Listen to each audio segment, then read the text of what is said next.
Buenas noches, bienvenidos un sábado más a La Gran Pregunta, un espacio en colaboración con la Fundación Pablo VI. Escuchábamos a Su Majestad el Rey Felipe VI esta semana durante la entrega de despachos a los nuevos jueces que la mejor garantía de convivencia y de libertad es el respeto a las instituciones y las normas fundamentales del Estado de Derecho, por encima de los intereses personales. Frente al deterioro institucional que vivimos, las palabras del rey apelan a la ejemplaridad, la prudencia, la integridad, la honestidad y la independencia como valores y principios fundamentales que deben acompañar a un servidor público. Hoy hablamos de estos valores con el presidente de la Real Academia de Jurisprudencia y Legislación, Manuel Pizarro, un hombre que entiende el ejercicio de la política desde la ejemplaridad. Como tienen claro también nuestros segundos invitados, que analizan estas mismas virtudes como una exigencia moral llevada al ámbito de la economía. Esta noche nos preguntaremos si está agotado el modelo económico y hablaremos de la responsabilidad que tenemos también los ciudadanos como consumidores y de los efectos en la economía de cuestiones como la reducción de la jornada, que se está negociando, o la subida del salario mínimo interprofesional.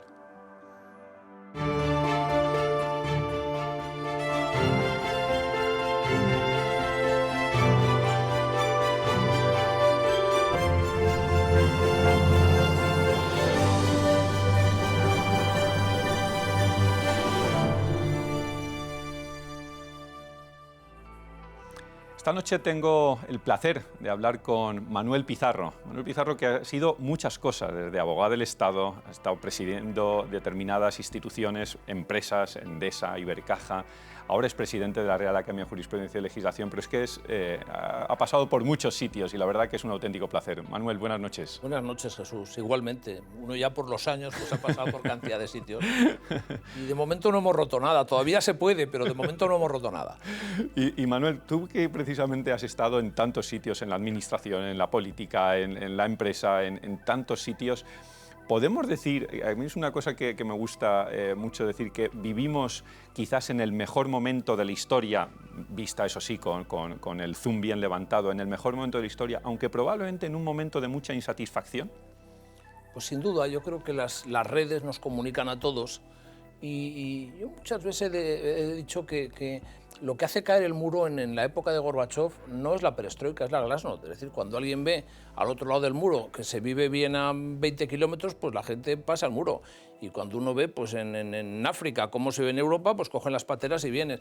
Cuando no hay esas redes, en fin, los procesos son más lentos, ¿no? Y lo que vivimos es un proceso de aceleración, un mundo del espectáculo, y claro, pues la gente quiere espectáculo, quiere estar entretenida, está acostumbrada a todo eso, falta sosiego, falta lectura tranquila, falta pasear y leer, como decía Machado, y claro, pues vivimos yo creo que en un mundo espectacular, donde tenemos todo a nuestra disposición. A la velocidad del clic tienes el mejor libro, la mejor, en fin, la mejor película, el mejor entretenimiento, lo que quieras, ¿no? Desde el punto de vista de la ciencia, de los avances, todo. De la salud, de verdad. Pero no deja de ser una sociedad de entretenimiento. Y claro, muchas veces al poderoso le gusta tener a la gente entretenida, pero yo creo que en ese aspecto uno se tiene que entretener a sí mismo, tiene que saber, en fin, cómo pasa el tiempo, a qué dedica su vida, porque la vida pasa volando. Cuando llegas a la edad que yo tengo ya, pues 72 años, 11 nietos y una vida pasada hacia atrás, pues siempre mucho más larga de lo que queda por delante, te conviertes en un avaro del tiempo y claro, pues el tiempo perdido por ahí en estar sentado delante de una pantalla a ver lo que te echan por ahí, como decíamos en Teruel, pues una cosa preocupante, pero sí que es una época estupenda. Tienes todo a tu alcance, o sea, todas las bibliotecas del mundo, casi como en fin, en alguno de los cuentos de Borges, ¿no? Tienes todo, en el Aleph tienes absolutamente todo lo que se puede tener a tu disposición. Y ahí lo importante es saber elegir bien, porque en el caso que digo, en el caso de la vida, para mí ahora el problema es el lucro cesante. O sea, tú te gustan hacer muchas cosas, no te gusta hacer muchas cosas, pero el problema es lo que no haces por hacer lo que estás haciendo. Es decir, que en fin, pues haces una cosa y dejas de hacer muchas otras. Hablabas de Teruel, sí. Yendo un poquito sí.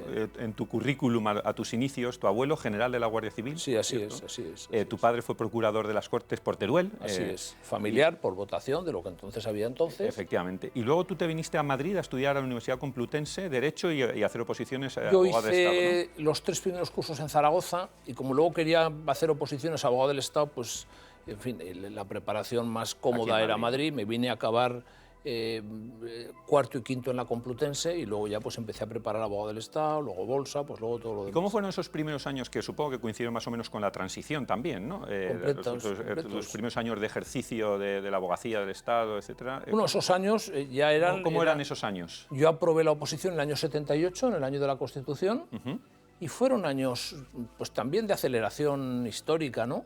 Pero había una ilusión tremenda en todo el mundo, en todos nosotros, es decir, que habíamos votado la ley para la reforma política, la Constitución, y bueno, y era un mundo que se abría, queríamos, en fin, comernos la vida, todos los españoles, y no sé, el sueño de Europa, el sueño de homologarnos con todo lo demás. ¿Ver diferencia entre aquellos jóvenes y estos? ¿Y los jóvenes? Sí, porque esa ilusión falta en este momento, es decir, que ya casi digamos que estamos en la vuelta de todo aquello, es decir, que a la ida vas viendo todo lo que puedes obtener, pues democracia, mayor libertad, absolutamente pues el sueño europeo, el desarrollo económico que ya venía desde el año 59, claro, desde el plan de estabilización, pero bueno, todo aquello era un mundo que se abría y ahora ya pues hay otras cosas, es decir, ya ha habido varias crisis. La crisis del 2008 fue una crisis, yo creo que moral, yo lo he dicho muchas veces, parece que es una crisis económica de la subprime, pero una crisis moral, de falta de control, de falta de autocontrol. Los que habían pedido la autorregulación resulta que luego no se sabían regular, los reguladores habían dejado pues, que aquello fuera suelto, y el día que aquello pasa, pues nadie sabe cómo puede pasar todo aquello, ¿no? Y entonces, aunque la gente vive mucho mejor que en años atrás, pues no hay que pensar más que en la posguerra, con las cartillas de racionamiento, no en España, pues la posguerra alemana, la posguerra, siempre que hay una posguerra se pasa muy mal. Y bueno, pues la gente lo que empieza a ver es unas desigualdades tremendas, gente muy, muy rica, gente que lo empieza a pasar mal, gente que no puede pagar la hipoteca, gente que no puede pagar el piso, y eso crea una conmoción en la sociedad. Y una sociedad preocupada, una sociedad viendo que aquello no es lo que pensábamos hace 30 años, y yo creo que eso sí que crea pues el cataclismo que se ha visto.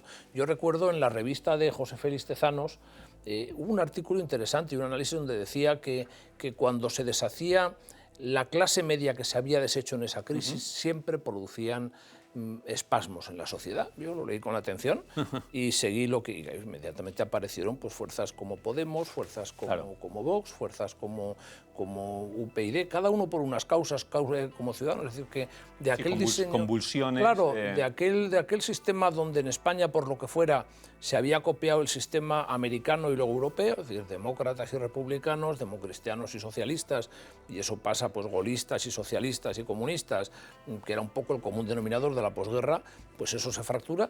Ya se había fracturado previamente en Italia, manos limpias, ya se había fracturado en parte en Alemania, ya se había fracturado en Francia con el fin del gaullismo, la irrupción de Le Pen y compañía.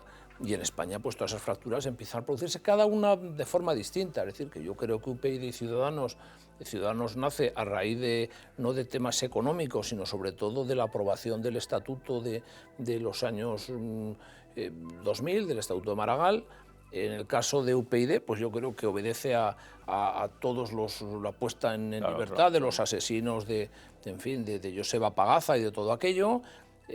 Vox también tiene una etiología de ese tipo, es decir, que al final, pues cuando un señor como Ortega Lara, al que lo tienen encerrado 500 días y de repente se ve que se suelta al señor que lo ha tenido encerrado, es el mundo al revés. Pero lo que mueve el fondo pues es una desazón de la sociedad, esto no funciona, esto no es así, y bueno, y un poco por ahí nos vamos metiendo, ¿no? Tú hiciste un viraje, contábamos aquellos primeros años del abogado de Estado, luego hiciste un viraje hacia la economía con temas de agente de cambio y bolsa, y ya a partir de ahí, presidente de Ibercaja, fuiste presidente de la CECA también. Y del Instituto Mundial de Caja. Del Instituto Mundial de Caja, luego presidente de Endesa. Te he leído alguna vez una frase, te he oído decir incluso que el mercado no puede convertirse en un lugar donde el más fuerte avasalla al más débil. Claro que no, para eso está la ley, para eso está la ley. En mi discurso de ingreso en la Academia de Jurisprudencia, el año 2002, se titulaba La regulación como garantía de la libertad. O sea, la libertad es que la ley te ampare en los términos de Isaiah Berlin, de la libertad positiva y libertad negativa, o sea, poder hacer pues todo aquello que esté permitido y que no te constriñan desde fuera en algo que puedes hacer, ¿no? Pero si no hay regulación en el mercado el mercado es la selva, o sea, es el imperio del que tiene mayor información que el otro, el que tiene mayor poder, el que puede, en fin, el que puede imponer su ley de oferta o demanda sobre el mercado, que se llama oligopolio, monopolio o algo que es peor todavía, además de las prácticas restrictivas de la competencia, corrupción. Es decir, alguien que llega al mercado y mediante, como dice el Código Penal, dádiva, recompensa o promesa, pues obtiene un servicio público, tanto empresarialmente o en el sector empresarial o en el sector público. Y todo eso requiere una regulación en términos de Hayek, de camino de servidumbre, unas leyes muy claras, que las sepa todo el mundo, que se apliquen y que el que no lo aplique, pues el ordenamiento jurídico reaccione a través de la judicatura o de la propia administración, a través de los procedimientos sancionadores.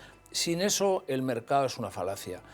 Cuando hay una información asimétrica, que puede estar pasando ahora con las grandes tecnológicas, es decir, que cuando alguien tiene toda la información de lo que pasa y el que está contratando con él no tiene ninguna información y te hacen tu avatar a medida, saben todo lo que tú quieres y te ponen el precio ellos que saben todo, sabiendo lo que tú puedes pagar, lo que tú quieres, pues ahí tiene que haber, yo creo, que como pasa en las utilities, es decir, que uno es el dueño de la red y otros son los consumidores y los oferentes y los aceptantes, ¿no?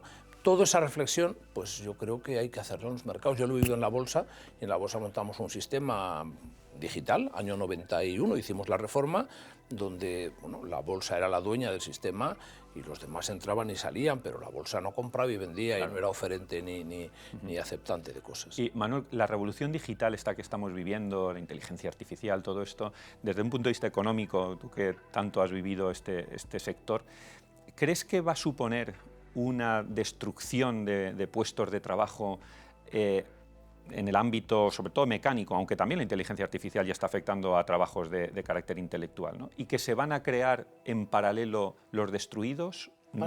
¿Cómo va a ser eso? Pasa siempre, pasa siempre. Hoy veía, por ejemplo, en el Heraldo de Aragón, veía cómo está el empleo en la zona del Valle de Ordesa. Para mí es muy querida, he sido pues, varias veces presidente del parque y me preocupa mucho esa zona, porque claro, por ahí van 600.000 personas cada año, y cuando uno compara con los territorios que hay al lado, que es la zona de Cerler con estación de esquí y la zona del Valle del Formigal y del Gállego, pues te das cuenta que, claro, que sube muchísimo. Pasa también en Cataluña. El Valle de Arán era una de las comarcas más pobres, pones una estación de esquí, llega a ser una de las mayores renta per cápita, pero los valles vecinos no se desarrollan, ¿no? Y entonces ahí lo que te das cuenta ahora, por ejemplo, es que empieza a crecer la población de esos valles próximos al parque, no con la intensidad del valle de al lado, del Gállego, pero está cambiando, ya no es agricultura y ganadería, que también, sino que empieza a ser sector servicios, es decir, que la vida va mutando. Y ahí lo que hace falta pues, es estar atento a lo que viene y dar el producto que tú crees que puede ser. A mí la segunda ley de Say, en los que hemos estudiado algo de economía, pues es que toda oferta crea su propia demanda, es verdad. O sea, cuando tú das una oferta que merece la pena, sale. Yo el ejemplo lo tenemos en Teruel, por ejemplo. En Teruel, una zona completamente, no digo abandonada, pero deprimida, con poca población, y de repente alguien empieza a cultivar trufa y tenemos una de las zonas más importantes de cultivo de trufa de Europa. La gente en Teruel, cuando profesional hacía un poquito de dinero, compraba pues, un huerto de naranjos en Valencia pensando en la jubilación, pues ahora vale más una hectárea de trufa que una hectárea de naranja, lo cual es pues hay que buscar un nicho. En Teruel hemos hecho un aeropuerto, y digo hecho porque ha intervenido mucha gente, ¿no? Un aeropuerto que es uno de los primeros de Europa para estacionamiento de aviones, reparación de aviones y desguace de aviones. Bueno, en el COVID hemos tenido lleno de aviones. O sea, tú eres optimista en ese sentido, porque muchos de los espectadores nos dirán, bueno, pero si es que si nos dicen que la inteligencia artificial va a acabar haciendo todo, va a acabar sustituyendo, va a acabar operando, los médicos se acaban, a los abogados, ¿no? Nos van a sustituir con las bases de datos. Algo haremos. Lo que hace falta ¿Qué es... haremos? Pues subir nosotros. A mí me pasó en la bolsa. La bolsa se cotizaba lo que llamamos a la crié, o sea, se compraba y se vendía de viva voz, ¿no? Y había un mercado, el que fuera. y pensamos que eso había que digitalizarlo por muchas cosas, sobre todo para dar igualdad de oportunidades a todo el mundo, transparencia, un mercado es transparencia y oportunidad para comprar y vender. O sea, en términos, esto ya son technicalities, pero para los que somos de origen jurídico, la teoría, el título y el modo. Tú contratas con el título y luego liquidas, entregas la cosa y pagas el precio y luego depositas. Eso era un proceso, pues a veces de 15 días, o sea, tú contratas, luego unos días pagas, luego depositas. Eso ahora es automático, o sea, cuando hicimos el sistema de la Bolsa de Madrid, primero lo compramos a Canadá y luego ya desarrollamos el nuestro, eso es automático, tú contratas, pagas, depositas y hay una trazabilidad de todo lo que pasa por allí. Y la Bolsa de Madrid, que tenía un volumen de negociación, pues no sé, en el año 75.000 millones de pesetas. Bueno, todo eso con la mecanización hemos pasado a contrataciones gigantescas de billones de euros. O sea, bueno, pues eso es lo que... Claro, y ha habido más negocio, es decir, que ya la gente no se limita a contratar de viva voz, a llevar los títulos físicos que había que llevarlos en carretillas y a depositarlos y cortar el cupón. Eso lo hace una máquina. Pero hay toda una industria de gestión de fondos de inversión, de fondos de pensiones, de manejo de toda esa riqueza, pues mucho más amplia que la que había. Entonces, ahora la gente se tiene que poner las pilas. Es decir, que la gente... A mí me tocó liquidar la bolsa en todo ese sistema. Y había gente, pues contratadores, liquidadores, operadores. Hicimos sin ningún quebranto, un cambio, que se pueden hacer todos los cambios que se quiera, de eso a la digitalización, que tan está de moda ahora, año 91, 92, sin ninguna conmoción dentro de la bolsa. O sea, preguntar a cualquier trabajador que había ahí, pues oye, cada uno fue tomando su sitio, pero es que pasamos a un sistema hipermoderno, donde había muchísima mayor volumen de gente alrededor, la bolsa era otra cosa, y uno tiene que ver venir los acontecimientos. Ahora, el que se queda mirando atrás... Ese es el problema, no te puedes quedar con espejo retrovisor. Se convierte en estatua de sal, está en la Biblia. Y el que se queda mirando a Sodoma y Gomorra, mirando hoy qué lío hay ahí, pues estatua de sal, como la mujer de... Estás hablando de la bolsa, luego tú en tu etapa en la energía, sí, como presidente de Endesa, me interesa mucho todo el tema que estamos viviendo de la transición ecológica. ¿Crees que es compatible el crecimiento económico con esta protección del medio ambiente que...? Vamos a ver, a mí me preocupa una cosa que es muy clara, hablando de salvar el planeta, que es de lo que estamos hablando. Eso es. Europa... En fin, cada año cambia esto, pero es en torno al 9,7% de las emisiones mundiales. Y desde el 9% de las emisiones mundiales estamos queriendo salvar el 90% restante. Países que están quemando carbón, India, China, Rusia, Estados Unidos, la propia Alemania. Por el Tratado de Kioto lo que se dice es que el que del año 91 en adelante emita más del 15% tiene que pagar emisiones. Alemania, por ejemplo, emite más por unidad de PIB y por persona que nosotros, que España. Pero como achatarra la Alemania Oriental, porque se habían fusionado 2 años antes, pues resulta que España, que no es el país más guarro de Europa en emisiones, está achatarrando el carbón, que lo hemos achatarrado entero, y por otra parte intentando salvar un planeta. Muchas veces que el planeta lo estamos salvando en Teruel y en León. Porque claro, las centrales de carbón están en Teruel y en León, zonas Teruel de 4 habitantes por kilómetro cuadrado. La mitad de las emisiones son coches y casas. Y entonces lo que se me dice a mí es que desde Teruel estamos contaminando el planeta 136.000 personas, cuando al lado en Barcelona tienes 6 o 7 millones y en Valencia 5 millones. Hombre, mire usted, vamos un poco a ver de qué estamos hablando aquí, ¿eh?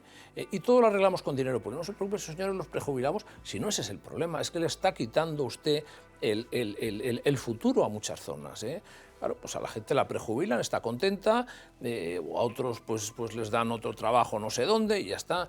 Y eso hay que hacerlo. O sea, yo creo en la preservación del planeta, pero claro, lo tenemos que hacer entre todos. Es decir, que es que mientras Europa está ajustando y están los agricultores protestando, claro, pues estamos transformando el campo en un sitio para pasear, pero es que hay gente que vive en el campo y que vive del campo y que los están convirtiendo en funcionarios. Y digo en funcionarios porque viven de unas asignaciones públicas donde a veces cobras la PAC sin recoger la cosecha y bueno, pues esto es el mundo al revés y la gente tiene derecho a dignificarse en el trabajo. y tienen que competir en ese mundo global y ver cómo hay productos cada vez mejores, pero con las mismas armas que los demás. O sea, que en los términos que decíamos al principio de la conversación, el mercado tiene que ser fair en términos, o sea, normal para todos. Y entonces usted no puede tener productos dopados que ingresan de otro sitio porque no tienen el peso que la regulación de Bruselas les está ¿Qué es lo que nos está pasando? ¿Qué es lo que está pasando? Y entonces, claro, mire usted, es que estamos hablando del planeta. Por supuesto, el primero que lo quiere salvar soy yo. Pero, hombre, vamos a ver qué hace China, qué hace India, qué hace Estados Unidos y qué hace hasta Alemania, como digo. O sea, que vamos un poco a ver lo que están haciendo. Claro, el lío de precios es lo que manda. O sea, el agua, pues al final, ya con presas amortizadas y tal, pues puede ser, en mi época era 10 euros megavatio. El carbón, pues serían 30, 40 euros megavatio. Nuclear ya amortizado, pues serían 30, 40 euros megavatio. Pero cuando sigues al siguiente, es que te metes ya en el gas y dependes en correlación ya con lo que pasa con el precio del petróleo. Y ya en mi época subías ya a 60 o a 70, depende de cómo esté el precio del petróleo. Y luego ya viene fotovoltaica y eólica, que están muy bien, con un pequeño problema, que el día de más calor y de más frío no suele hacer viento. Entonces la eólica no funciona, claro. Y en ese momento, como con Francia, por razones históricas en las que ya no quiero ni entrar, pues no hay forma de tener conexiones normales, y tú ese día que no hay viento o que no hace sol, pues puedes importar la energía que te falta, pues oye, pues ese día pagas un poquito más por lo que viene de Francia, que por cierto tiene el 60 y tantos % nuclear. Yo soy neutral aquí, o sea, no digo ni que sí ni que no, lo que digo es que la gente... Eso te iba a preguntar, ¿dónde no, te posicionas? No, la gente tiene que elegir, o sea, es que... pero voy a lo que voy, es decir, si tú tuvieras esa conexión, ¿Sí? En ese momento tú no tienes que tener unas cuantas plantas que funcionan 20 días al año, y cuando digo 20 días al año son 20 días al año de gas natural, que son ciclos combinados, para entrar solamente esos días, que eso es muy caro. Entonces tú podrías importar, ¿no? Entonces a la gente, claro, todos, yo también quiero agua caliente en casa, quiero calefacción, quiero, si me apetece, coche eléctrico. Pero luego no quieres ni una presa en tu pueblo donde se inunde el cementerio donde están en fin, los restos de tu familia, cosa que lo entiendo perfectamente. No quieres una planta nuclear al lado, no quieres una de carbón al lado, no quieres un ciclo combinado al lado y no quieres aerogeneradores al lado. Que me parece muy bien, dime usted, entonces usted cómo quiere tener luego agua caliente en casa, porque es que todos queremos tener agua caliente en casa, ese es el problema y eso exige un debate en la sociedad, exige un debate, pues en fin, que estos señores que desde Bruselas, yo soy proeuropeo, que lo he sido toda la vida, pero la gente tiene que pisar el campo y la gente tiene que pisar cómo vive la gente. Entonces, que si usted le está poniendo un peso encima regulatorio con el que tiene un 10 o un 20% más caro, pues es difícil que compitan con los que no tienen ese problema regulatorio, así de claro. Por cambiar, Manuel, un poco de tema, siguiendo tu línea de vida, tu línea curricular, que es la que estoy siguiendo un poco para hacerte las preguntas, después de Endesa te fuiste... Y luego, perdón, y en Endesa defendí siempre una cosa también. Aquí todo el sistema eléctrico está hiperregulado. O sea, yo no entiendo, y tú en el precio de la tarifa pagas la generación, el transporte y la distribución. Claro, si tú pones empresas donde hay generadores de energía, no tienes por qué pagar el transporte. O sea, el transporte que lo ponga el señor que en su comunidad autónoma o en su municipio. Y usted, es que yo no quiero tener aquí ni un embalse ni una nuclear. Me parece muy bien, pero paga el transporte. Pero paga el transporte, claro. Usted paga el transporte. O sea, que por lo menos el que vive al lado de una central, pues que no le cobren el transporte, como es lógico. Te decía, Manuel, que después de el proyecto Endesa te fuiste a la política, ¿no? Estuve 2 años en política. Estuviste 2 años en política. Sí. ¿Y cómo se ve la política desde la barrera? Cuando dejaste la política, ¿cómo la ves ahora, desde fuera? ¿Qué valoración harías? No, para mí fue muy interesante, o sea, y lo volvería a hacer otra vez. Que yo creo que en fin, los que estamos desde la barrera todos criticando los que hacen, pues a lo mejor teníamos que torear una temporada y ver lo que sea, que los políticos somos nosotros. O sea, la gente habla de los malos políticos, pero que los políticos no son marcianos que vienen de otro planeta, que son como todos nosotros. Y cuando uno sale a la calle y, no sé, y sube a un autobús, o tal, pues es que la gente que hay allí es la que luego ves en las Cortes. ¿De dónde los van a sacar? Entonces, bueno, pues lo que hace falta es que la gente tenga altura moral. Seguramente pues en la transición se hizo una ley de partidos políticos, una ley electoral, yo recuerdo la 13 de marzo del 77, para hay que recordar, que es la que luego más o menos sigue vigente. Nadie la ha querido tocar y seguramente pues eso en algún momento habrá que tocarlo, pero hace falta un consenso básico. Hay algo que a mí me gustó mucho del principio del Tribunal Constitucional, que luego, claro, pues se ha abandonado, y es que se decía que había una serie de normas que le llamaban el bloque de la constitucionalidad. Bloque de constitucionalidad. Que había que modificarlos con las mismas características que la Constitución, pues porque afectan a la ley del Tribunal Constitucional. Elementos esenciales de nuestro Claro, los estatutos de autonomía, la ley del Tribunal Constitucional, la ley orgánica del Poder Judicial, y eso se empezó a modificar por mayorías normales. Bueno, y cuando tú empiezas a tocar todo ese tipo de cosas y rompes ya el bloque de la constitucionalidad y se va rompiendo la affectio societatis, el afán del socio por lo que pasa en la sociedad, pues lo que tienes es una sociedad fracturada, que es la que empezamos a ver. Y eso es muy malo. O sea, un país que en un mundo global en el que estamos, en un mundo donde hay que dejar que la gente pase de un oficio a otro con facilidad, en una ley donde necesitas pues una cierta flexibilidad para que la sociedad funcione y para poder competir con lo que te viene de Palo Alto, de Google, Apple, Amazon, de todo eso, y pueda tener la vista puesta en eso, resulta que la vista está puesta en cómo le pega el de al lado, cómo mira hacia atrás lo que pasó hace 40 años. Dice, pero estamos locos, o sea, usted no sabe lo que nos está viniendo desde fuera y usted no es capaz de estar ahí atento a lo que viene, sino que está mirando con el retrovisor, como decíamos antes. Pues yo creo que eso como país es un fallo tremendo. En ese ejercicio de la política que dices, Manuel, te he oído hablar muchas veces de la necesidad de la ejemplaridad, ¿no? Porque lo contrario nos lleva... Bueno, hemos leído todos a Javier Gomá. A Javier Gomá. que es gran amigo. Eso, y luego nos puede llevar a ese deterioro institucional en el que... Yo también lo creo. ¿No? Yo creo que en el cristianismo una de las esencias es la ejemplaridad de Jesús de Nazaret. O sea, que no es un señor que predicaba, es que además era un ejemplo vital. O sea, está en fin, en la muerte en la cruz, ¿no? Por lo que estaba predicando y por lo que él creía, y era un elemento molesto, se removía ahí el gallinero, y claro, pues era molesto para el poderoso, pues para los fariseos, como se ve, pues ahí están Anás y Caifás, para el dominador romano, también le revolvía el lío, y usted, yo no quiero matar a este señor, le decía, pero claro, están liándome aquí el follón en medio de los propios judíos. Y el poderoso no quiere nunca que se remuevan las aguas. Y entonces, pues la gente ejemplar es la que arrastra. O sea, lo que arrastra el liderazgo es ejemplaridad. El verbo inglés to lead es el que va adelante, o sea, al que miran todos los demás. Y si el que va adelante pues no es ejemplar, pues mire usted, pues yo ya hago también lo que me da la gana. O sea, ya no hay forma de...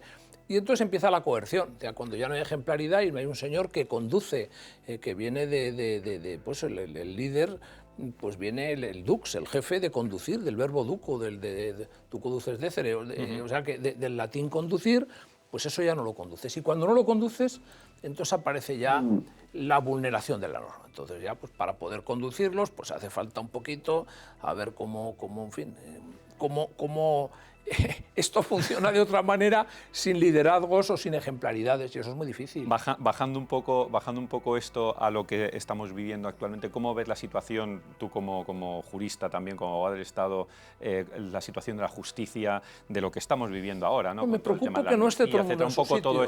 Primero, el Parlamento no es soberano, el Parlamento está sometido a una Constitución, y luego tiene que haber un órgano pues que vele por la esencia constitucional. Ahí la Constitución eligió un Tribunal Constitucional, pues a lo mejor se podía haber buscado que una sala del Supremo mucho más independiente y mucho más, digamos, aséptica, pues llevara estos temas. Se eligió un Tribunal Constitucional, bueno, y ahí tenemos lo que hay. Ahí lo peor es cuando hay etiquetas, ¿no? Es que los unos votan una cosa y los otros otra. Los conservadores, los progresistas. Claro, dice, mire usted, esto ya empieza a no funcionar. O sea, a mí hay algo que me gusta mucho, quizá porque lo he visto en la bolsa y en el lema de la bolsa es una balanza y un lema que dice verba manent. Las palabras permanecen, los pactos se cumplen, lo que se hace hay que cumplirlo, y una balanza. En el caso de la bolsa, pues la oferta y la demanda, el corto plazo y el largo plazo. Pero es que la justicia es igual. Es que la justicia es una señora con una túnica impoluta. O sea, una justicia con manchas no puede impartir, si no es ejemplar, no puede impartir justicia, ¿eh? Con los ojos cerrados. Usted no puede ver si el que viene es de un partido o de otro. Usted tiene que operar a ciegas. Y por tanto usted no puede ser, en función de quién lo ha nombrado, pues ¿cómo imparto justicia? Eso no puede ser, ¿eh? Y luego tiene que, como en la cena de Baltasar, pesar, tasar y medir el manete celfares en una mano, la balanza, y en otra la espada. Entonces, cuando todo eso no funciona, cuando la justicia está sucia, cuando uno mira con el ojo a ver si es de los propios o de los ajenos, cuando no se tasa bien, pues porque en función de quién viene, a uno le pesa mejor y a otro le pesa peor, como pasa en los fraudes, en los casos de las balanzas o de los pesos y balanzas, cuando se truca, ¿no? Y cuando la justicia no se aplica, porque según quien sea, pues a este le quito, al otro le pongo, a este no le meto en la cárcel, al otro lo saco. Digo usted que esto no es así. O sea, hay un aforismo, hay muchos aforismos jurídicos, pero a mí hay uno del derecho medieval que me gusta mucho, que es: sufrirás la ley como la hiciste. O sea, el rey podía dictar la norma que quisiera, pero esa norma que has dictado se cumple luego. Entonces, no, se cumple luego si es de los míos, o no se cumple si es de los otros. ¿De qué estamos hablando aquí? O sea, la ley es para todos. Y la ley es general, y la ley pues es la ordenación del... Y es lo que nos da seguridad. Ordenatio rationis ad bonum comum, la ordenación de la razón hacia el bien común, ¿no? Como decía Tomás de Aquino. Bueno, pues si hay una ordenación de la razón hacia el bien común, cumplamos. Dice, no, lo cumplimos si son los demás, pero los míos no lo cumplimos. Dice, pero usted, esto ya no es una ley, esto es una juerga. Y claro, un país así, pues entra en la incertidumbre. El que tiene que venir a comprar algo, pues dice, yo no lo compro porque no sé cómo me va a ir. O sea, es que no sé lo que me va a pasar en ese país. Y ahí no somos conscientes de que alrededor del mundo circulan todos los días billones de euros. Yo lo sé por la bolsa. Y esos millones de euros, que la gente se cree que los mercados son perniciosos, los mercados somos nosotros. O sea, cada vez que uno compra unas zapatillas hechas en China y no hechas está generando mercado, claro. Está generando mercado allí y no lo compra aquí. Bueno, como nos ha pasado esto volando, 2 minutos, yo estaría hablando contigo muchísimo más tiempo. Sí que me gustaría terminar también con una nota biográfica, igual como hemos empezado. Y es que me has dicho que tenías 71 años. 72. 72. Bueno, ¿qué haces? ¿Cuál es el secreto para estar en forma? ¿Qué haces? ¿Cuáles son tus aficiones? Mil cosas. Pues, como diría Machado en Campos de Castilla, sobre todo si puedo pasear y leer. Estar con la familia, tengo 11 nietos magníficos, 3 hijos estupendos, estoy muy bien casado, en segundas nupcias, mi primera mujer falleció de cáncer y tuve la suerte de encontrar una persona estupenda que también venía de la política y que estamos muy a gusto, viajamos, sigo la historia de España en América, hemos estado viendo las misiones, hemos estado en Salta, ahora me he ido a la India pues, para ver el progreso que lleva la India, que se va a comer a todo el mundo. Leo lo que puedo y vivo lo que puedo. Y hago muchas cosas. Estoy en el Comité Ético de Cáritas, estoy en la Fundación Ibercaja, estoy en una empresa de Teruel que es el 15% del PIB de Teruel y además tenemos una fundación para discapacitados que plantan aromáticas. Estoy en la Económica de Amigos del País, estoy en el Heraldo de Aragón, o sea que estoy en muchos sitios. Es un verdadero lujo. La vida es una aventura y hay que beberla. Sin duda. A sorbos, no se te puede escapar. El lucro cesante. Mis hijos decían siempre que la frase que más se acordaban de mí de pequeño, pues ser honrados o trabajar mucho, decía, solo se aburren los tontos. Sí. Pues en esta maravillosa aventura de la vida... Hay que exprimirla. Bueno, hay que exprimirla, pero con todo. Pues Manuel, un verdadero placer, Jesús. De verdad. Muchísimas gracias por este rato que hemos pasado y que han disfrutado también los espectadores de 13. Muchísimas gracias. Igualmente, muchas gracias. Buenas noches. Buenas noches.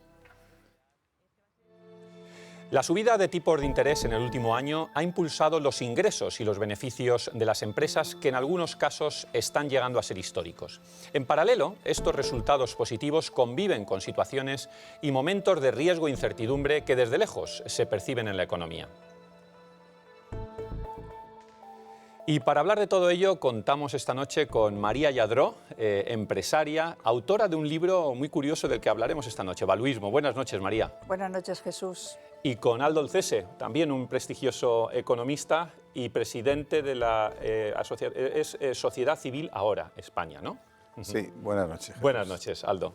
Pues nada, a mí me gustaría, con este privilegio que tengo de tener a dos grandes economistas, me gustaría empezar con una pregunta un poco macroeconómico, y es sobre el modelo económico que tenemos. Luego ya iremos bajando a los distintos temas, pero ¿el modelo económico actual que tenemos está agotado, podríamos decir, Aldo? A ver, yo creo que estamos en una transición desde un modelo económico financiero, eminentemente financiero, hacia un modelo de la economía de la ecología y de la sostenibilidad. Es lo que me parece a mí que está sucediendo en el mundo y muy especialmente también en España. De forma que nos enfrentamos a nuevos problemas, quizás aplicando viejas soluciones de la economía financiera, que requerirían de nuevas soluciones con esta economía de la economía y de la economía de la ecología y de la sostenibilidad. María, ¿está agotado? ¿Es posible otra economía? ¿Cómo lo ves? Sí, yo me sumo a lo que estaba diciendo Aldo.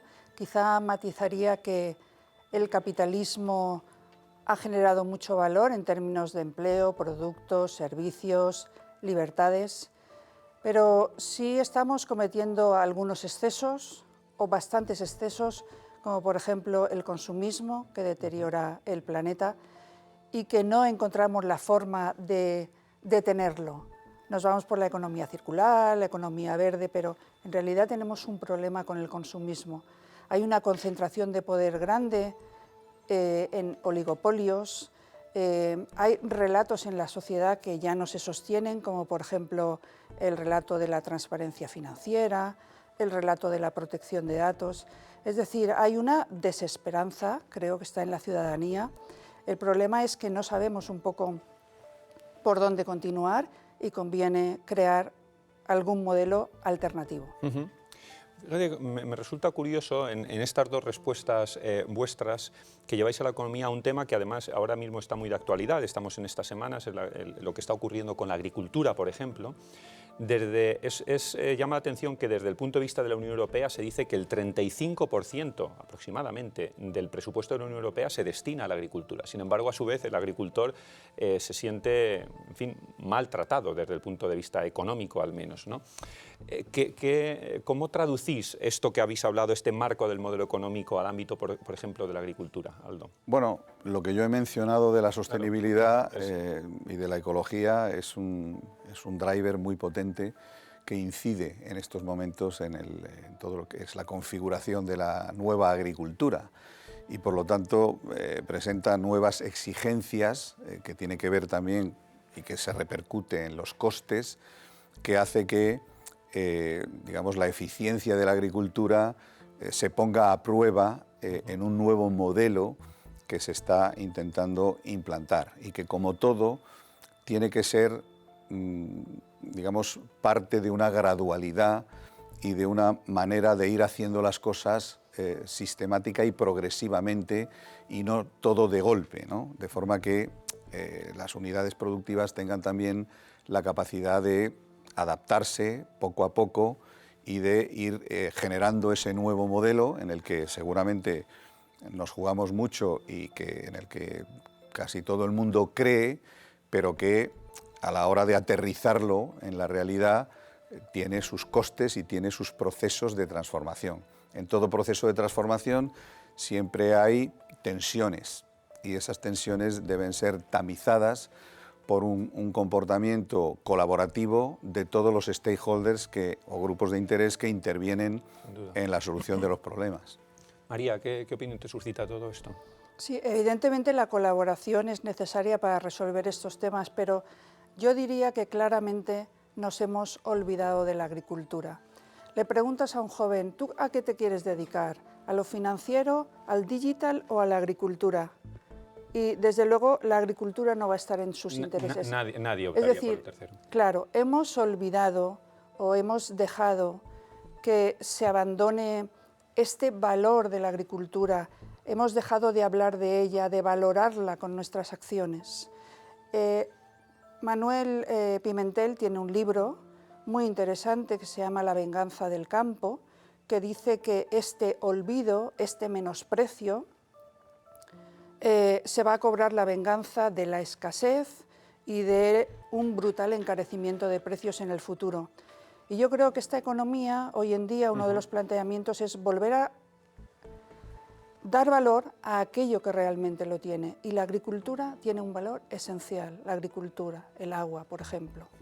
Pero cuando nos dedicamos en nuestro día a día, pues olvidamos a veces lo que es realmente importante. Otra de las cuestiones que planteabais en el esquema general, sin mencionarlo, pero ya aterrizado y que también estos días se está negociando, es todo el tema del trabajo, de la reducción de la jornada, del salario mínimo interprofesional, de si está mejor o peor pagado. Y para esto nos escucha, para abordar este asunto, Juan Antonio Linares, del despacho CK Magán, que conoce bien todas estas cuestiones. Buenas noches, Juan Antonio. Hola, buenas noches. Antonio, se dice que se va a reducir, o por lo menos que se está negociando, pero me gustaría que nos lo aclarases, la jornada a 38,5 en 2024, a 37,5 horas en 2025. ¿Son estos los términos de la negociación exactamente? ¿Qué significa? ¿Por qué hablan de que el cómputo va a ser anual, de que realmente los empresarios tampoco van a perder tantas horas? ¿Qué es esto? ¿Cómo es? Bueno, realmente el tiempo de trabajo de 40 horas semanales que tenemos ahora ya es un cómputo de tiempo de trabajo que no está vinculado a la semana, sino son 40 horas semanales en cómputo anual. Es decir, el modelo ya está en función de esta estructura de distribución de horas. Entonces, lo que se seguirá haciendo es lo mismo, es decir, se reducirá el número de horas anuales, pero lo que tienen que hacer las empresas y los trabajadores es ponerse de acuerdo en cómo van a distribuir esas horas para que les sean de máxima utilidad a la empresa y a los trabajadores. Y quizás es una pregunta más teleológica, más de finalidad de la norma que jurídica, pero me atrevo a hacértela. Nos dicen que en Europa trabajamos, que en España trabajamos más horas que en el resto de países europeos, pero que somos menos productivos. ¿Crees que esta reforma puede ayudar a mejorar la productividad en España? Bueno, yo creo que al final el trabajo que tenemos lo tenemos que sacar. Y el hecho de que otros países estén haciendo más en menos tiempo es una lección que tenemos que aprovechar nosotros. Si nosotros podemos tener más tiempo libre y además ser más productivos en las horas que trabajamos, no entiendo por qué vamos a ser menos que otros países. Muy bien. La reforma, Juan Antonio, la ver cercana, ¿crees que queda todavía mucho tramo por negociar? Bueno, yo creo que la reforma realmente técnicamente no es una reforma complicada. La reforma jurídicamente puede aprobarse en cualquier momento, probablemente por temas económicos y políticos se lleve a unas fechas o se lleve a otras. Lo que sí va a llevar estos cambios, que son, digamos, asimilables a las subidas importantes del salario mínimo interprofesional, es a la adaptación de las empresas a los nuevos horarios. Hay personas ahora mismo que están en turnos rotatorios, que cubren 24 horas, 7 días a la semana el trabajo en la empresa, y ahora van a tener que hacer un cambio de sistema de trabajo. Las empresas que están facturando sus servicios, porque tiene mucho peso en los servicios que venden el trabajo personal, pues ahora mismo están cobrándolo a un precio hora que está basado en que tienen a los trabajadores contratados 40 horas. Yeah. Tendrán que adaptar todos sus contratos con los clientes, porque si no, no les van a salir los números. Entonces, digamos que yo temo más que vamos a tener un periodo de adaptación de un año, de renegociación de contratos, de cambio de condiciones. Bueno. Pero será después de la reforma. Vamos a ver cómo evoluciona todo esto. Juan Antonio, muchísimas gracias y buenas noches. Gracias. Gracias. ¿Cómo valoráis, Aldo, María, cómo valoráis el tema este? Es un tema importante porque todo el mundo tiende a pensar que es mejor trabajar menos, tener más tiempo libre y dedicarlo a la familia, y es lógico. La conciliación de la vida laboral y familiar es esencial, ¿no? Pero al mismo tiempo no podemos olvidar que España es uno de los países que tiene las más bajas cotas de productividad a nivel europeo, y eso afecta gravemente a la competitividad de nuestra economía y de nuestras empresas, ¿no? De manera que yo creo que la reducción de la jornada no es la mejor de las soluciones. Yo creo que se puede ganar mucho en una organización del trabajo mejor y diferente, en una motivación de las personas a través de estímulos positivos que los empresarios y los dirigentes tenemos la obligación... Más que una intervención sobre la reducción directa, ¿no? Efectivamente. María, ¿también estás por ahí o no? Sí, bueno, yo también me sumo esta vez a lo que ha comentado Aldo, porque la cuestión es que, ¿para qué queremos reducir la jornada laboral? Pues, entre comillas, para vivir. ¿Por qué? Porque en el trabajo no somos felices, porque el trabajo es un sacrificio. Si miramos, por ejemplo, el informe Gallup de la fuerza laboral del 2023, lo que se dice es que solamente el 21% de las personas están implicadas. Es decir, solamente el 21% de las personas disfrutan y tienen satisfacción con lo que están haciendo. Para mí la pregunta sería, estamos en una era de mucha inteligencia artificial, ¿verdad? Nos gustan mucho las maquinitas y las tecnologías, pero ¿qué pasa con la inteligencia natural, la inteligencia humana, que deberíamos estar aplicando para que ese 21% por lo menos pasara al 80%? Para que el trabajo sea un disfrute. Si el ser humano tiene un deseo de contribución, el problema es que no lo estamos activando, porque nuestro sistema económico nos lleva más al estrés, al beneficio, al cortoplacismo. Y creo que esa sería la clave, para no tener que esperar al tiempo libre para ser feliz. Bueno, la transformación, tú lo dices, la transformación tecnológica está removiendo, ¿no?, al final todo el ámbito organizativo también de las propias empresas. Leía el otro día una frase de un empresario, un economista, que decía que antes se vendía lo que se producía y ahora se produce lo que se vende. El poder de la demanda, el poder del consumidor también es muy fuerte y eso, claro, está generando reorganizaciones importantes dentro de las compañías. ¿El poder de la demanda es tan potente, en tu opinión, Aldo? Claramente sí, y además de una demanda que cambia y que tiene cada vez en cuenta cosas diferentes. Antes era la calidad del producto, ahora son las emociones que te produce consumir un determinado producto. Hay mucho que tiene que ver, sobre todo con las nuevas generaciones, con los temas del medio ambiente, la sostenibilidad, digamos, la preservación del planeta. Las nuevas generaciones se fijan en eso a la hora de consumir y, por lo tanto, los impulsos de consumo tienen mucho que ver con un nuevo modelo, no ya de sociedad, sino de mundo que queremos. Y esta necesidad de defenderlo, de preservarlo, de garantizar su integridad, que creo que es una cosa muy, muy seria y en la que no podemos frivolizar. Y, por lo tanto, sí es cierto que hay unas tendencias de consumo que son las que imponen los cambios en la producción. En la propia producción. Tú, María Lladró, de una empresa muy conocida, ¿has visto también, se ve esa evolución? El otro día me decía un empresario en el ámbito de la automoción que ya el consumidor ya no va al concesionario y elige el coche, sino que diseña el coche en su ordenador y digo, yo quiero el coche de este color, tal, y el empresario se lo hace, ¿no? ¿Eso es así? Es cierto que el poder de la demanda es importante, pero creo que también el poder de la oferta es muy importante porque a través de los estilos de vida, es decir, yo puedo querer un smartphone y puedo elegir, se diría que es el poder de la demanda, pero la cuestión es que quien genera la oferta también genera vía redes, vía medios de comunicación, estilos de vida, nos seducen con una forma de hacer. Entonces yo creo que ahí está equilibrado el poder de la demanda y el poder de la oferta.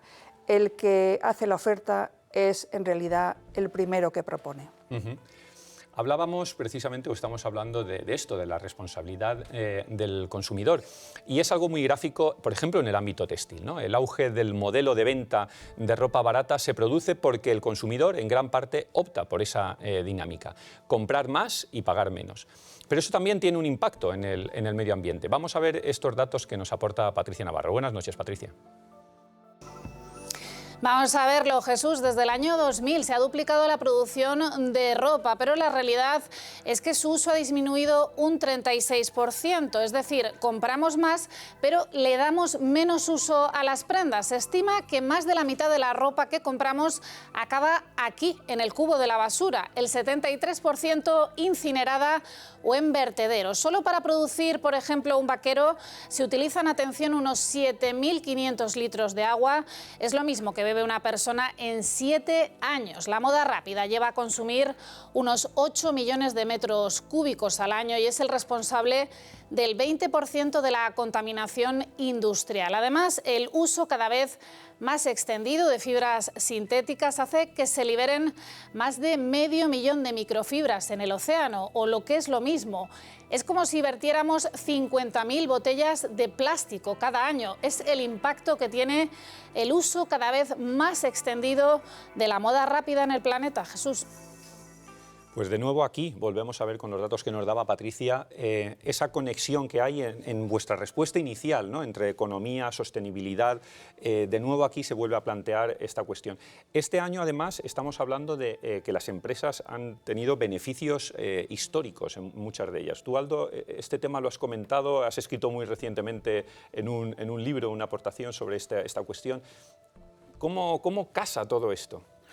Bueno, basta observar las hemerotecas y ver los resultados de las grandes compañías que están siendo, yo diría que espectaculares en el último año, en un entorno donde el conjunto de las personas, familias, la sociedad en su conjunto lo está pasando más bien regular, y es chocante, ¿no? Sorprende que se haya producido esto, ¿no? Y yo creo que es evidente que ha habido una subida de los precios que ha beneficiado mucho a las grandes compañías, que ha perjudicado a las familias y que se ha gestionado, en mi opinión, de una manera, como he dicho antes, como viejas recetas para nuevos problemas, ¿no? Y esto es lo que creo que no está funcionando. La subida de tipos de interés para controlar la inflación y a su vez incidir sobre los precios ha tenido un resultado discutible, lento, y bueno, todo esto al final ha beneficiado a los grandes productores y ha perjudicado notablemente a los consumidores. Basta ver la evolución de los precios de la cesta de la compra, que han sido verdaderamente impresionantes, ¿no? Y donde yo quiero llegar, que últimamente lo repito mucho, es que la política monetaria no puede incidir sobre los costes que hoy están, digamos, afectando más a la economía, que son los costes energéticos.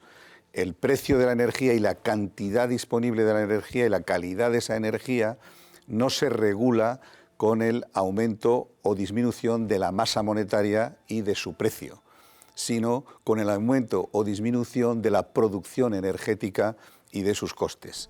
Y por lo tanto, digamos, la aplicación de viejas recetas ligadas a la política monetaria para nuevos problemas ligados a la política industrial y energética producen disfunciones como las que estamos observando y requieren de una remodelación urgente de esta nueva economía que yo sostengo, de la sostenibilidad y de la ecología, en sustitución de la vieja economía financiera, que es la que tradicionalmente ponemos encima de la mesa con sus recetas para resolver, yo digo, los viejos problemas, pero no los nuevos problemas.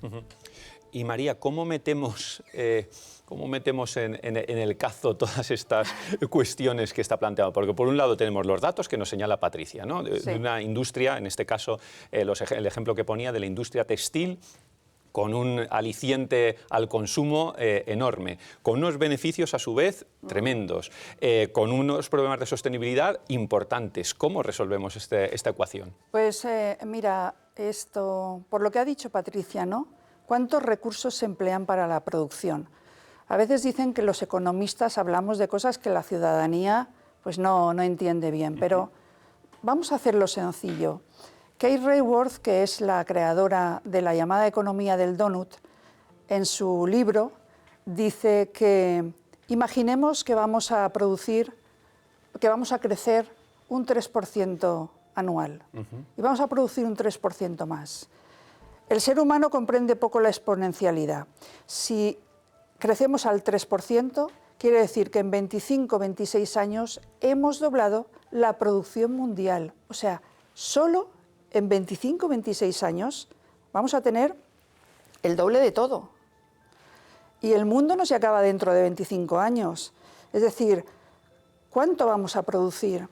Ahí hay un tema del que no queremos hacernos responsables. Damos patadas hacia adelante, pero la avalancha de producción que viene a este ritmo es tremenda. Por eso el tema del consumismo hay que plantearlo y de alguna manera hay que detenerlo. En todo esto hay dos conceptos que vosotros habéis utilizado mucho en vuestros escritos, en vuestras conferencias: responsabilidad social corporativa, valuismo, que es un término acuñado por María y que ahora me gustaría, María, que nos lo explicara. ¿Cómo juega, cómo entra ahí esa responsabilidad social de las empresas en todo esto, Aldo? Hombre, yo pienso que es determinante y, de hecho, mucho de lo que está sucediendo no sucedería si las empresas tuvieran un compromiso cada vez mayor en términos de responsabilidad social, de sostenibilidad, de humanización, digamos, del comportamiento empresarial, que creo que es esencial.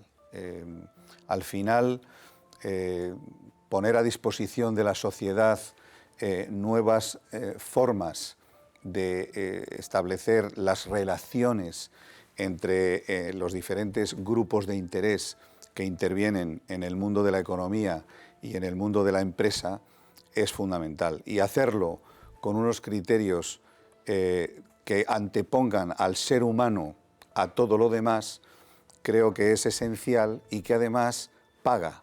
Me parece que es cada vez más rentable. Es difícil y, de hecho, nos encontramos frecuentemente ante líderes empresariales que son muy eficaces, son muy buenos dirigentes y a lo mejor no son tan buenas personas. Y yo creo que no está reñido lo uno con lo otro, ¿no? Y hay que ponerle corazón a todo. Y cuántas veces hemos oído que en la economía, la empresa, esto del corazón, ¿no? Que eso, todos los números, la analítica, la frialdad de las decisiones. Ese es un concepto que está, en mi opinión, superándose ampliamente, y sobre todo las nuevas generaciones ya no quieren un modelo relacional de esa naturaleza. Y por lo tanto, el nuevo liderazgo tiene que evolucionar de una manera rápida hacia estos conceptos de una humanización de las relaciones y de anteponer a la persona a la organización.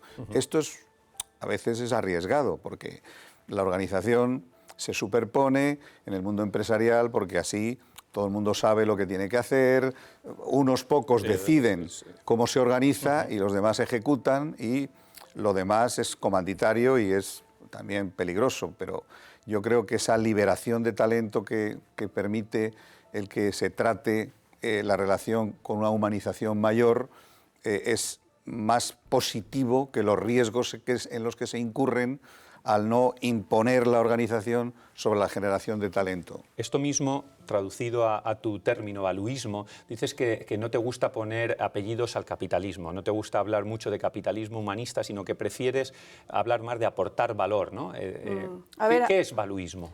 A mí me gusta el término capitalismo humanista, consciente, responsable, ecológico, pero si funciona.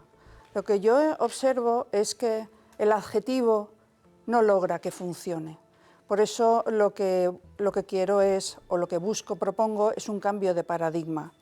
Cambiamos el eje del sistema económico de capital a generación de valor. Y cuando entra generación de valor, ya entran de una forma más clara el corazón, las personas, entran otros temas intangibles que con la palabra capital simplemente no podemos.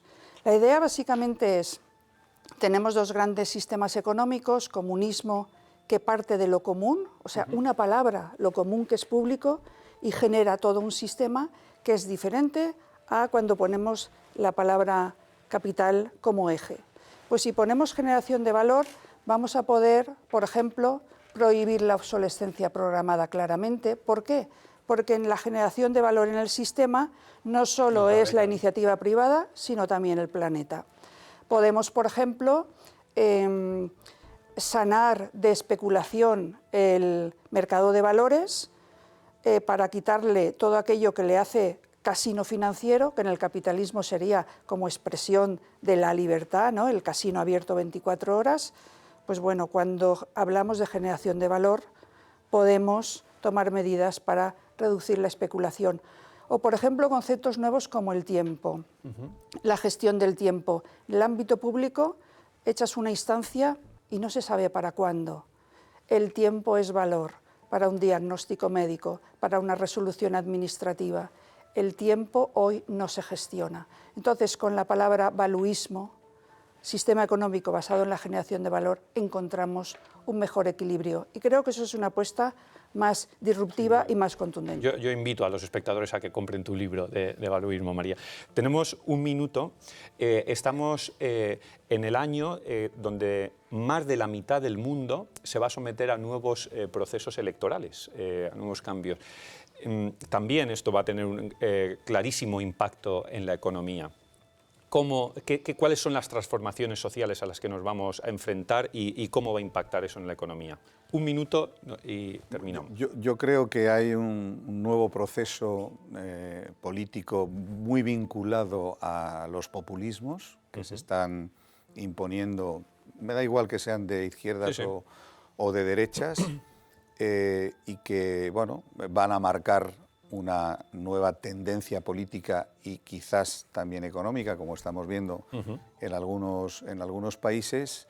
Y luego creo que también nos adentramos en una era donde la democratización a través de la digitalización y la participación ciudadana digital en los procesos decisionales del ámbito político, que necesariamente, gracias a las nuevas tecnologías, acercan al ciudadano a la realidad política y desintermedian a los políticos, van a, digamos, a transformar también todo el modelo relacional de la política y de la economía. Yo creo que no necesariamente para mal, porque una democratización galopante del ejercicio, digamos, de las libertades, más allá de unas elecciones cada 4 años, va a espolear a los políticos para tener que estar en forma y haciendo, digamos, delivery de sus soluciones minuto a minuto y no solo de 4 en 4 años. María. Yo creo que deberíamos de entrar en una nueva era de generación de valor en la que necesitamos 3 cosas: recuperar el sentido común, ser valientes y confiar. Confiar porque hay esperanza. Pues qué mejor terminar así el programa con esa confianza y con esa esperanza. Muchas gracias, María, muchas gracias, Aldo. A ti, Jesús. Y muchas gracias a todos ustedes. Nos vemos la próxima semana aquí en La Gran Pregunta. Buenas noches.